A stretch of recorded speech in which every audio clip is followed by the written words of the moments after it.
كان يا مكان في عالم الخيال، جاي أقول لكم أخبار ولا عالبال عن مدينة البحور المسحورة. كان فيها بنت حلوة زيك أمورة، وفي عالم البحور بنت صغيرة قلبها مليان بالنور اسمها ليان. كل يوم وقت الغروب تتمشى على الشاطئ المسحور، بتجمع أصداف قلبها مليان بلقالق من نور. بيجي البحر الليان كل يوم بأسراره، وفي يوم غير أي يوم الغروب بقى أجمل من العادة، والصخور بقت تلمع بزيادة.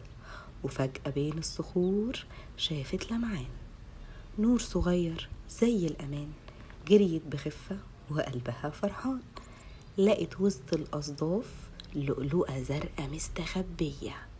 جريت عليها ليان وخدتها فورا وخبتها، ولما لمستها البحر همس بصوت خفيف: اللؤلؤة الزرقاء هي مفتاحك يا ليان، هيفتح لك باب لعالم الجمال وهيوصلك لمدينة الكريستال. ليان وقفت مبهورة مش قادرة تصدق، بداية حلمها خلاص بيتحقق. وبس كده كفاية، بكرة نكمل الحكاية، حكاية ليان واللؤلؤة الزرقاء اللي دايما البحر عامل لها مفاجأة.